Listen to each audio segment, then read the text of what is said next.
This is the Delivery Space podcast. Whether you're interested in software delivery, business change, or transformation, we've got some great content lined up for you. We launch into different areas of project delivery and bring you those insights and experiences that you don't get from a book. Welcome, it's Sharon and Nisha. This is episode number 4 on why coaching is so important for enterprise agility. Hi there, Nisha. Hey Sharon, I am so looking forward to today's chat with Femi. How are you doing? I'm really good and really looking forward to this. I know Femi will bring us so much knowledge and information. Definitely. Morning, Femi. Good morning, Nisha. Sharon, I'm gonna good morning. Good Hey. morning. I'm going to give our listeners a bit of an introduction to you. So Okay. everyone tuning in, Femi is a professional agile coach with one of the world's largest communication companies, combining digital technology with telecommunications. We're lucky to have him today. He has a passion for guiding teams and leadership in maximizing and leveraging business agility benefits in today's global market. As a coach, facilitator, trainer, and consultant, he has successfully guided Scrum teams, product management, business owners, and leadership in improving corporate performance and helping them develop models that optimize their operations and enhance their global opportunities. Scaling Scrum is one of his specialities. Femi, that is one great set of experience you have behind you. Thank you so much, Nisha. I've read the annual State of Agile report, like the recent one, and I make it a point to just look at trends over the years. Okay. Why is coaching, if you can clarify that at the outset for our listeners, why is coaching important at an enterprise level? We know that software development teams have adopted Agile to varying degrees of success, and they continue to do so. The numbers are on the rise. Absolutely. Why is enterprise really important? Thank you so much for that question. Why is Agile coaching important at enterprise level? And we call this enterprise agility. Now, you made reference to State of the Annual Report. For this discussion, I'm going to add another report to our evergreen list of reports. And this one's called the Elusive Agile Enterprise, a Forbes Insight Report. And this report was done in conjunction with the Fortune 500 and Scrum Alliance. Now, let's unpackage the question that you've just presented there. Why is Agile coaching important at enterprise level? First and foremost, we've got to remember that any organization, any enterprise, is made up of individuals first. And these individuals work in teams. The teams work in departments. The departments are in business units, in functioning units. And it's these units that are either development value streams or operational value streams. And more recently, we have things like DevOps. DevOps being a mindset which combines development and operations. We also have things like DevSecOps, and so on and so forth. Now, when you put these units together, you have leadership that guides the teams, the units. And it is these guidance and these units that actually drive business agility at enterprise level. So here's the thing. Coaching is very important, not just at team levels, not just at individual level, and not just at functional unit levels. They're important at business enterprise leadership level. The reason for the importance is because it's your leaders who formulate the vision and the mission. It's the leaders who formulate the strategies that are aligned with the vision and the mission, and it's the strategy that they use to set organizational policies. Now, coaching at enterprise level assists leadership in ensuring alignment. When we talk about alignment, we're not just talking about the leaders being up there. Alignment top down. Alignment bottom up. And then alignment sideways, left to right, right to left. Absolutely important. Oftentimes we encounter situations where there's a lack of alignment. And what happens? Leadership is doing one thing. Teams and business units are doing something else. You get organizational misalignment. So, one of the most significant reasons why I have Agile coaching at leadership level, enterprise level, is because you've got to align execution with strategy. Agile is everywhere in the world of today. I know at the beginning there was reference made to software development. Guess what? We've gone way beyond software development. Oh, yeah. Agile Absolutely. HR, Agile finance, Agile distribution, Agile marketing, Agile sales. Guess what? Agile legal. It's everywhere. So, even though it was adopted in a software development environment at the very beginning, Scrum's now exploded way beyond, software writing. It's gone into automobile manufacturing.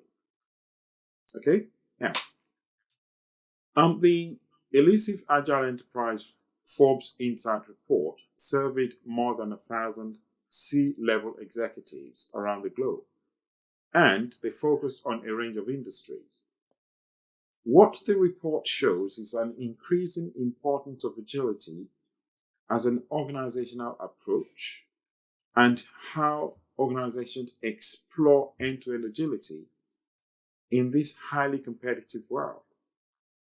And here lies the essence of coaching. Coaching helps enterprises in shaping and forming the right leadership mindset. It helps the workforce. It helps developing a culture that would ensure an organizational transformation. Now, I refer to that report. There were some key findings in the report. I mean, we can't really go through everything during this conversation, but what's important is highlighting some of the key findings of the report. Firstly, organizations are increasingly recognizing the value of organizational agility. 81% of all surveyed respondents consider it to be more important as a characteristic of a successful organization. 81%. That's high. Very high. Organizations that succeed at achieving greater agility experience very, very high rewards. Now, let's think about one or two of those rewards. Faster time to market, faster innovation, improved non-financial results. So, I think out of those three, for me, faster time to market is absolutely critical. And here lies the essence of coaching at organizational level. I'm just going to pick one more of those findings. Culture is key to supporting an agile enterprise. 65% of survey respondents agree that their culture is an asset to the organization, and 66% consider agility an essential part of their company's DNA. 66%. So that's culture really interesting. rocks. Yeah, absolutely. Because Femi, those behaviors that you alluded to, which is why you coach at enterprise level, right? Because you're trying to make sure that you're fostering the right behaviors. Yes. So that's very apparent. And I think I've heard it within previous reports as well that culture can be sometimes the biggest blocker, because there needs to be alignment between the values that foster agility within an organization and its own cultural values. Indeed. Correct. That's some really useful stats coming out there for me. Indeed. I mean, just to add one more thing, I've actually done a series of presentations in the past 3 to 6 months. And there was one specific presentation I did that focused on organizational transformation. And in that, I presented 3 different types of transformations. One of them is process-led transformation.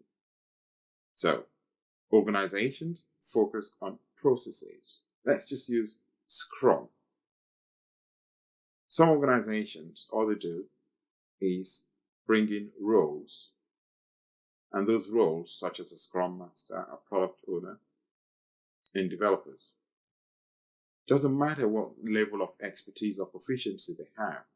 They just say, oh, all right, you look good as a Scrum Master. Oh, yeah, you can just be a Scrum Master. Guess what? They focus on transformation at that level, but they ignore or neglect other parts of the organization. And then they start to have a problem. Yeah, and absolutely. the transformation rolls back because, it's not working. Guess what? Yeah. You've approached it the wrong way. Mm. The one that is most applicable to successful organizations who transform is what we call culture-led transformation. If you want your transformation to succeed, first thing is to focus on the culture, transform the culture, change the mindset. Then you're on a good track.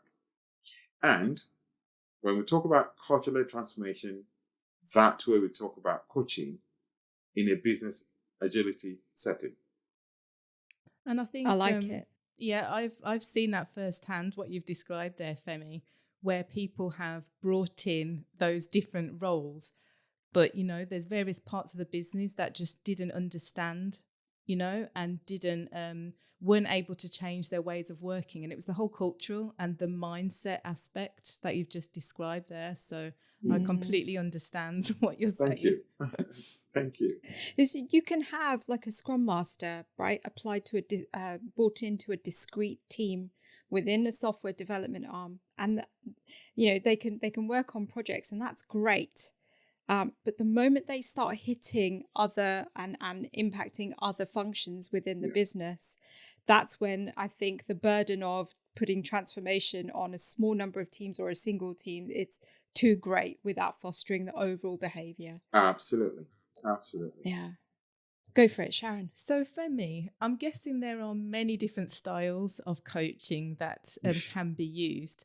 So I'm interested to know, what are the various styles of coaching that can be used in this scenario, and what do you think works best, particularly at the enterprise level? Oh, fantastic question. Now, there's a joke going around in the Agile coaching circles, and I'm pretty sure you may have heard this before. If you put 10 Agile coaches in a room and you ask one question, you get 11 different answers. Now, albeit a joke, it is true. Coaching is perspective driven. Yes, we have competencies and we have, values, and we have ethics within the coaching profession. When we show up as coaches, we show up as who we are. So, I can only speak about myself. I'm a professional of the International Coaching Federation, in addition to being an Agile coach. So I go far beyond just being the Agile coach that you would get in a typical organization. Now, my approach to coaching is invitational, not instructional, not directive. Through invitational coaching, I guide organizations towards creating a C-suite that has an agile mindset Now, the key word there is I guide organizations. I don't tell organizations, I don't instruct, and I don't come up with my own agenda. Typically, I guide organizations to ensure that they hire and develop the right mix of talent, fostering an agile-friendly culture and organizational structure. Now, throughout our discussion, you're going to hear the word culture come up time and time and time again. My coaching approach is culture-driven, culture-led, culture-oriented, invitational. What works best for me at enterprise level? Again, we're going to look at the Forbes Insight report that we referred to earlier on, done in conjunction with the Scrum Alliance. There are 3 specific steps that I apply, and these make my coaching work best for me at enterprise level. When guiding, when coaching at enterprise level, I guide towards practicing what I preach. I don't coach in one way and do something else. No, the synergy between what I say, what I guide, what I do. I also ensure that the conversations we have enable leadership to determine what it takes to succeed. Typical question could be, what does it take to become an agile C-level executive, C-suite? What does it take? And then I consider a team-based executive level strategy. Team-based. Yeah. Together, when I put all these 3 steps into practice, right, it creates an agile-friendly enterprise-level coaching environment. One that not only understands the values and principles of Agile, but uses them to drive the organization forward and generate bottom line benefits. So, oftentimes we hear at leadership level, they say, Agile is for teams. Agile is for developers. Agile is for operational staff. The reality is, without leadership commitment, without leading from the front, I'm going to use a word, unfortunately, the word is doom. Without leadership buying, leadership commitment, enterprise level commitments to agility, any form of transformation or transition towards Agile is doomed, unfortunately. I can see that, and I've seen that in practice, and it does not feel, it's not a comfortable experience to go through, Femi. And that is why I think it's very, very important to have coaches on standby. It's also not a one-time exercise, is Absolutely. it? It's a continuous checking in exercise where Absolutely. Where leadership are continually focus is being brought back on the right behaviors, on fostering the right culture. Indeed. I like your 3 steps. Thank you. Yeah, no, they make complete sense to me. And I also like the invitational side of it, because you're not going in there speaking to executive leadership assuming anything is wrong with that, with their setup. You're actually inviting them and guiding them to look at an alternative view without suggesting there's anything wrong currently. Indeed. Right? That's what invitational coaching is about. You've got it spot on there. I mean, the most important thing about coaching relationship, if we think about how coaching works in real life within organizational settings, at least, it's a partnership of equals. So it happens all the time. I get invited in by an organization to help. Okay? Now, to help. What's the first thing I try and do? trying to establish what problem are you just trying to solve. Mm. So they describe a problem. Oh, we want to get our products quicker to the market. But I follow up with one important question. 3 letters in one word. Why? Understanding the compelling why, to a large extent, helps the enterprise leadership dig deep and have a very good understanding of why they want to achieve that enterprise level agility. And from there on, we start thinking about, right, okay, you understand why you want to do it. When you've done it, when you have business agility, what would your organization look like? What does success look like for you? And how would you know that the change you've made has solved the problem? And you see, when I'm having that coaching conversation now, although I'm having it by myself, I'm changing hats. But, that's how it works. It's casual conversation. Just talk about it. Just talk. And actually, I like that because Sharon and I are hearing what you're saying, and there are layers to that why. Yeah. It's not just a one word, it's just not a first question and then you get the answer and you're running with it. Yes. That you're digging deep with Absolutely. that why, right?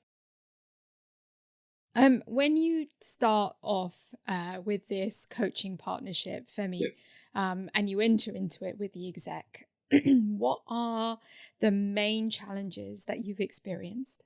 Main challenges that I've experienced. Now, I wish we had about 2 to 3 hours. I could spend that long on that specific question. We'll maybe have you back again. Yeah. Femi, Without a doubt, any day, anytime. But just to keep it real and keep it succinct, main challenges. I'm going to focus on maybe 2, maybe 3 specific areas, and I'm not going to delve too deep. The most common, most prevalent, and most damaging of the challenges that I encounter is resistance to change. Where you have leadership that fail to adapt to new behavioral changes. We've always done it that way. We've always done it that way, especially for leadership who you have members of the guiding leadership of the organization who've been there quite a while. They're part of the DNA of the organization. Yeah? So they've been there a very long time and say, oh, that's how we did it 10 years ago. Well, we don't want to change. I'll just get Agile in for people at the team level. So that adaptation to new behavioral changes is at the root cause of all the challenges that I have personally experienced. And if we remember that C word earlier on, culture, behavioral changes are basically cultural changes. Yeah, stemming from that resistance to change is the mindset shift. I know we all talk about fixed mindset and growth mindset. You hear this all the time. Let's just forget about fixed and growth for a minute and just call it mindset. That shift in the mindset is absolutely critical. And that mindset starts with an individual. Now, as a coach, one of my mottos is exceed your vision. Bring your dreams into reality. Nothing is impossible. Keep trying, you will get better. These are mantras that I bring into my conversations with, enterprise leaders, just to encourage that mindset shift. Okay, one more. Organizations embark on a journey of agility. And then they start to encounter some problems, which is okay. From a coaching point of view, it's okay to encounter these problems. You've got to weather the storm. No one said it's going to be easy. We all know how challenging it could be. Resistance to change. Oh, we don't want to do that. Oh, no. That's not how we do it here. And guess what? At the earliest sign of problems, typically, organizations do one thing. They fall back on old ways of working because it's their comfort zone. It's familiar to them. Earlier on, I think it was Nisha who mentioned the fact that, when they've got a culture that's built on, relationships between people, and they start to have challenges, they fall back on the old ways simply because they believe that's the best way. Old ways are not always the best way. You've got to innovate. Now, innovation, if we remember, that's one of the key findings that I mentioned from the report from a few minutes ago. You've got to innovate. You've got to find better ways, constantly innovating and getting better at what you do. So, I could go on with more challenges, but these are the typical ones that I've encountered. Now, what is the essence of having a coach at enterprise level? A coach is never around within the organization infinitely, eternally. A coach comes in for a duration, and when they deliver their contract, their mandate, when they've delivered, it's time to go. There lies another problem. What happens when the coach leaves? Part of the role as a coach that I have to ensure is what you call a transitional arrangement, so that when the coach has exited the organization, you have leaders who are responsible for continuation. That continuity is what you need to avoid the third challenge that I mentioned, falling back on old ways. Once the coach is no longer around and there's no one to ensure continuity, they just slip back to where they were before. Because I'm guessing Hence, that's so the easy essence. to do, Femi. I'm guessing it's so easy for people to do, and just the coach goes out the door, and because it's the comfort zone, like you've described, they just immediately retreat back into what they know. Absolutely. And following on from that point then, so what are the foundational things that kind of need to be put in place so that people don't just roll back to previous behaviours and ways of working? Well, foundational things that need to be put in place. Right. I take you back to my early days. There's one of my coaches, my mentor, his name is Bob Galen. He lives in the United States. He actually brought me to one realization.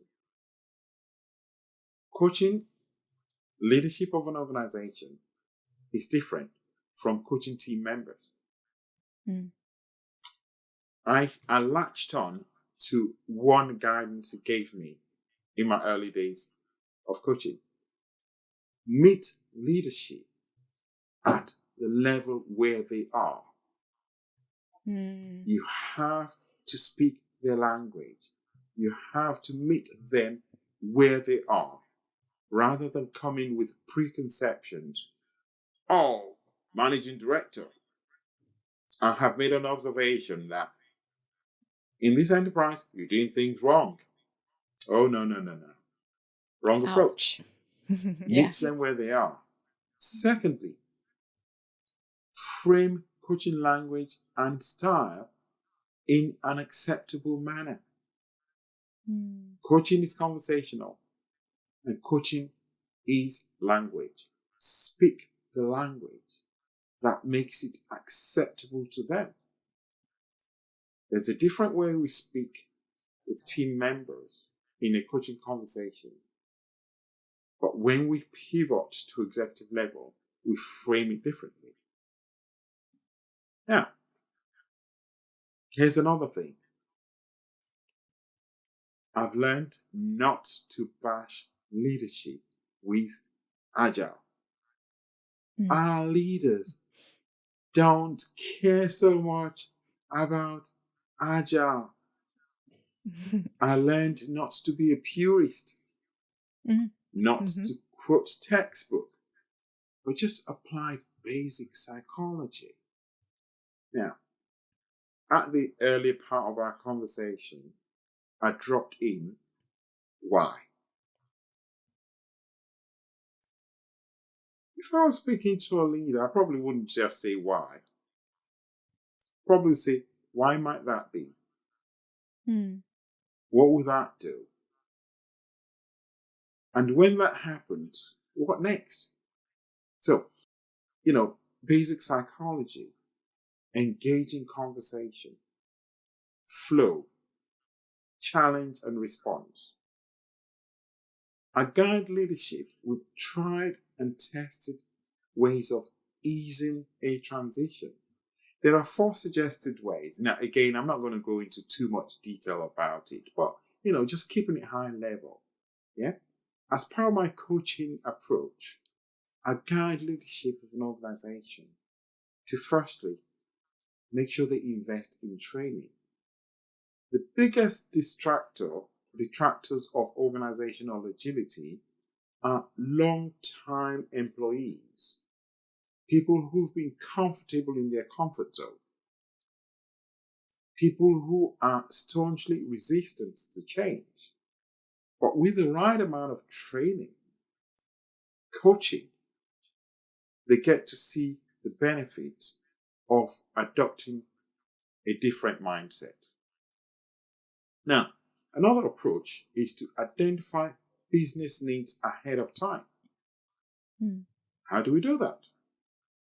That compelling 3-letter word. Why?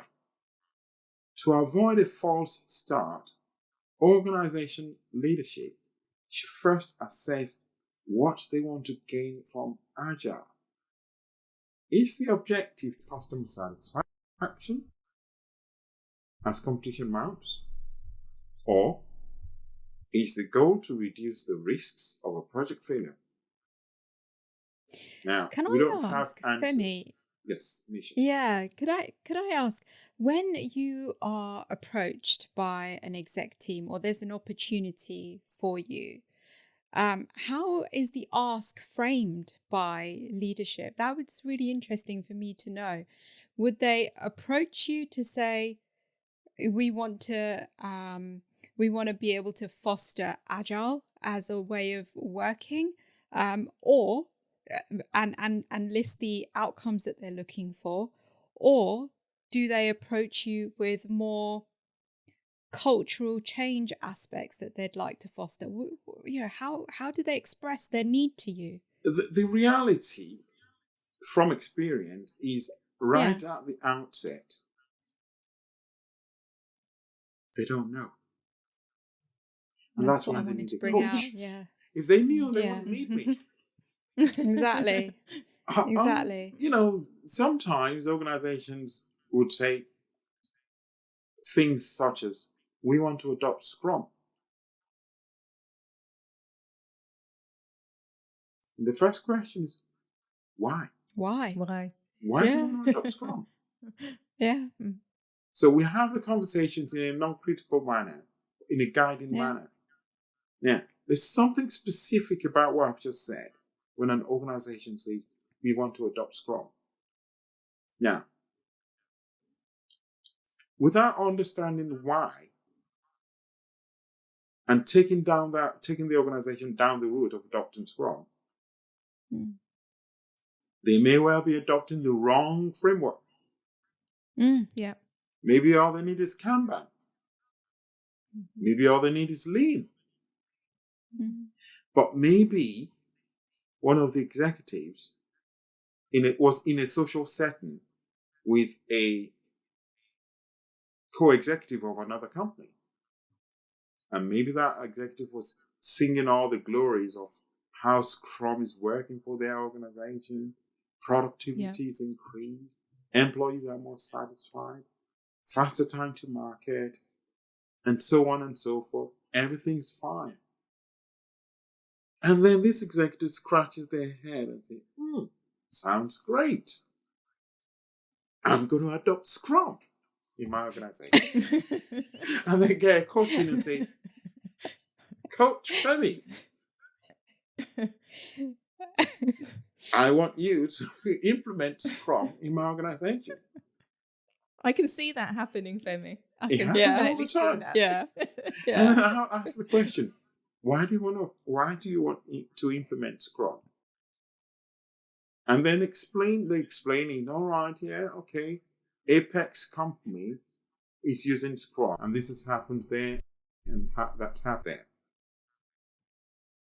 If I leave it there at that level and say, okay, now I understand why you want to do it.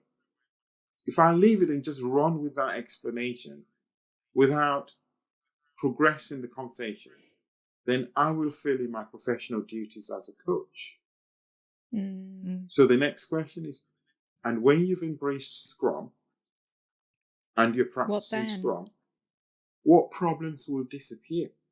What will good look like for you? And then they describe it. And we say, right, that sounds great. But then I now have to explore creatively, take them on an exploratory journey. And just ask them maybe simple questions such as, if you didn't do Scrum, what else would you do? And they say, I don't know. And we now have to bring in our consulting side of ourselves as a coach to now bring in the various options. What would Kanban do for you as an organization? What would Lean do for you? There are so many different options. It all depends on what you're trying to achieve. What's the culture of your organization? Your culture may not support Scrum. Yeah. How do we know? You've got to work with a coach. Now, before we get to that level, I would like to add one point. Bringing in a coach to solve problems is not a solution. It's got to be chemistry. Oftentimes, the coach will go in first and start having conversations. Nothing to do with the problems at hand. Just chemistry. Can we work together? How does that feel? Do we fit? Femi? Yes. Yeah. How does that feel? That that connection, that chemistry. How do you gauge whether you believe that you've got that with a client? Half an hour is more than enough. The first 5 minutes of a chemistry session. Again, no specific leader, no specific organization in mind here. Hypothetical scenario. You go into a chemistry session and you can't get a word in. And the leader is actually, let's just say, narcissistic. Tell. No reflection. No pausing. Can I work in that situation? Probably not. A professional coach doesn't fit every single assignment. Work for some, doesn't work for some others. There has to be synergy. There has to be alignment of thought. You've got to have that rapport. You've got to be able to get in a good relationship. Now, I'm going to use one example here. It's a little bit like in marriage. Two people don't get on well. and they decide to get married or into a relationship. Well, the reason why I say marriage is because of the legal backing that it has. If they don't get on well right from the outset, they know that it's not a relationship that would work, and they still go ahead and get married, there's a likelihood that it would end up in family court, where they now have to go through a legal process to dissolve it. In coaching, it's contractual based. I never go into a coaching relationship without a contract. The contract comes after the chemistry has been established. So before we go into any further details, we've got to have contractual relationship. We've got to set out the rules of the game, the ethical framework, confidentiality, roles and responsibility, who does what, when, finances, terminations, dispute resolution. What happens if we have a dispute? All of that takes place before we actually get to solving problems. If we rush a relationship, we encounter challenges. It's not just about going in to fix the problem. If we pay attention to the contractual side of it, chances are you will have an easy ride. I like that, Femi. And it's also a way of ensuring commitment, isn't it? From the exec. So you have that that connection with them. You feel like you can get an understanding of where their needs are, and they're expressing themselves like that to you as well. Absolutely. But I guess there's a way of judging, like that people often take for granted, right? If they're just hit with a barrage of, you need to help me fix this, and there is no reflection or pause for thought. Indeed. Where is the space for the coach to come in to even ask that question? Welcome why? to my world. Where is the space for the coach to come in? Yeah. And here lies the essence of contracting. Before taking on an assignment, before actually executing, before hitting those problems, you define all that upfront in a contract. It defines the roles and responsibilities. It defines who does what. Reporting structure. I think for me, one of the most important aspects of contractuals is the confidentiality. Who has access to what information? Do we just speak to anybody about anything and everyone just talks about stuff? No. You've got to have the contract in place about who does what, who says what, how do we escalate, how do we resolve challenges, timescales. It's not just about the fees, although we all like a fee. It's not just about the fees. Anyway, there's so much thought, isn't there, that has to, and so much pre-work I can see that has to be put in before you even get going. I mean, we talked about investing in training, identify businesses ahead of time, establishing a strong communication structure. Now, with the right talent and skill, a staggering 81% of executives in that survey that we referred to earlier on, they point to communicating with all stakeholders as a key to a successful agile transformation. So there's one thing for the coach to have a communication strategy in place with the leadership, but within the leadership, how do they communicate with other leaders such that everyone is on the same page? Now, there's another element to it. They've got to enlist third-party support. About 68% of executives who responded, they hired a third-party consultant to help their organization be more agile. So I'm talking about not just having the coach, but third-party consultancies to help implement the transformation. That's no surprise, given that Agile coaches can offer in-depth understanding of practices and principles of Agile. But when it comes to implementing the frameworks, the methodologies, cascading it down to teams, the leaders are there to lead the transformation, to have that lean Agile mindset, to champion the change, to ensure they provide support. But they can't go around and do it by themselves. They need third-party support to make it happen. Femi, this is an area that Sharon and I would love to explore with you, because I've seen mixed results with third parties. It's a really good way of gauging, I guess, the engagement of the leadership, but also how bought in that third party is. Absolutely. To, the transformation as well. You've just given Sharon and I so much information, and also helped us appreciate that the role of an enterprise coach, the role of an agile coach, is not an easy one.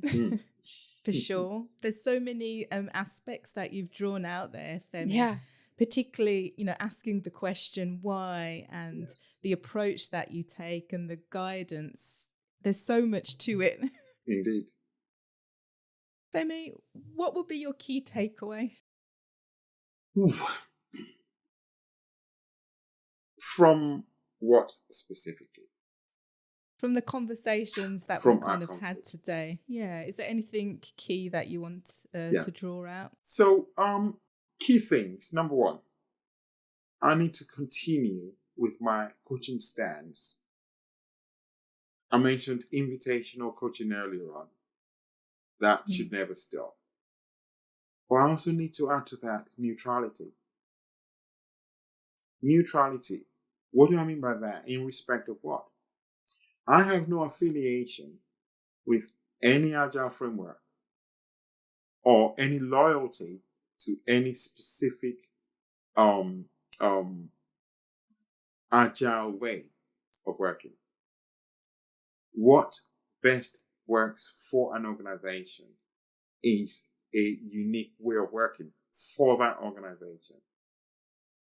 I need to ensure that I continue with avoiding copy and paste, cookie cutter type of coaching, where you have a template of your coaching script. And you go into the organization and you apply that same script, regardless of what's happening there, regardless of the culture. No.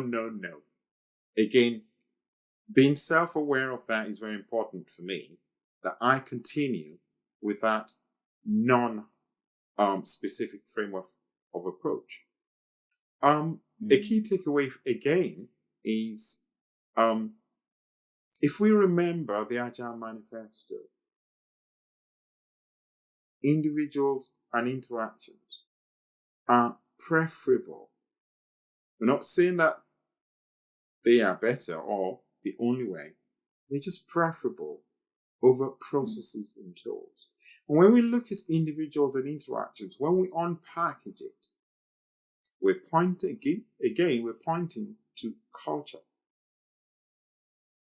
individuals and how they relate. Is the cultural aspect, the behavioral aspect of people who work in the organization. As long as you get the individuals, focus on the people, treat them as people,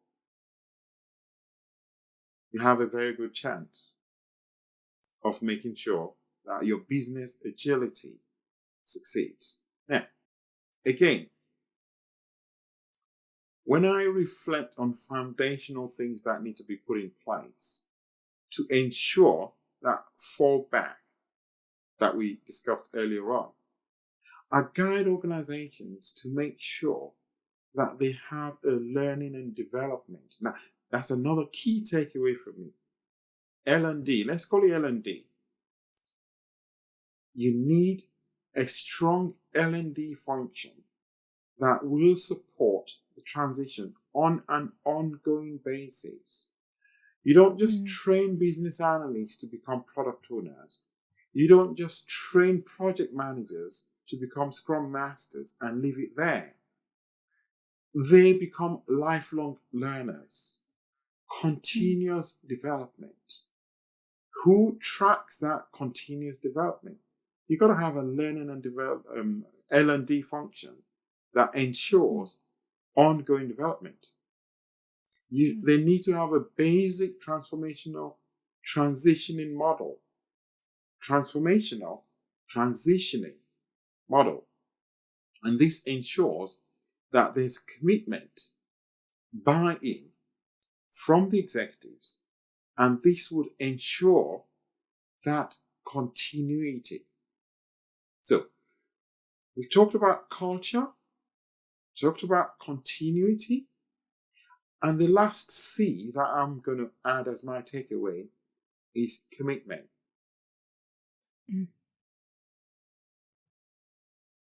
Agile is not easy, but if the leadership of an organization are coached into being committed, then it becomes a piece of cake. Commitment at executive level. Leaders need to embrace the change philosophy. It doesn't have to be agile. It's a change philosophy. Embrace it. And guess what? You're going to say, Femi, what are you talking about here now? You just said it doesn't have to be agile. But when you embrace a change philosophy, guess what? That's agile. Exactly. Yeah. I love that. How you So, we're not going to say you have to be agile, you have to be agile. When you embrace change, when you embrace an iterative approach, when you embrace a feedback model, when you embrace acceleration, when you embrace business agility, that speaks for itself. Secondly, ensure that you understand that it is culture that needs changing, not frameworks, not job titles, just culture. And then securing time of leadership is very important for me. By far the biggest challenge that I've encountered in every organization that I've been involved with as an agile coach, and this is repetitive, access to leaders, accessibility, to even get time to speak with them. But guess what? I ensure that in the contract, we define touch points. Even though it's in the contract, it still comes as challenging sometimes. But the key point is that accessibility to leadership is absolutely important to get this change on the road. And that's it, really. Wow. Femi, thank you so much. You've given us just a wealth of knowledge, and I know that we've only just skimmed the surface. Yeah. So, Nisha, I think there will definitely need to be a part 2. I look forward to that. Femi come back on. Yeah, it's been absolutely wonderful. I think one of the key takeaways for me, Femi, has been, you've constantly mentioned about the cultural aspects. And I've seen that, and Nisha's seen it, we've seen it ourselves, that you have to change those hearts and minds in order to transform. So that's my key takeaway. Thank you. Nisha, what's yours? I've learnt so much from listening to you, Femi. Mine would be obviously culture is king, and that is for sure. And I fully appreciate the role of an agile coach in facilitating that. I love the concept of the invitational coaching. It feels like a very non-invasive way Indeed. of being able to bring about change, but also paint a picture of what could be with active involvement Absolutely. from leadership. So, I really like that. And we're gonna call you back to delve a little bit deeper on for sure. That invitational coaching is a skill, and it's probably not as easy as we've made it sound during this call. There's probably challenges that come with that as well. So yeah, thank you for bringing that to the session. Thank you so much. It's been great fun for a Sunday morning. Honestly, this is the height of my weekend. I've loved this so much. Oh, thank you so much for the time. Thank you, Femi. And I look forward to part 2. Yeah. Oh, we'll schedule it in. Me and Sharon will be on sure. that. Thank you. Thank you. Femi, if people want to find you and speak to you a little more about your areas of expertise, or if they want to work with you and connect, how can they get in touch? Being an agilist, being a coach, I practice what I preach. I'm transparent, easily accessible. You can reach me on LinkedIn, Femi Odelusi. Very easy to Brilliant. We'll include your LinkedIn profile on all the socials, yes. Okay, so that you can be located. Absolutely. Thank you so much. Thank you for watching and listening. Look out for our next video. Please like and follow us on social media, our Instagram and LinkedIn profiles. We hope that you got as much out of this session as we did.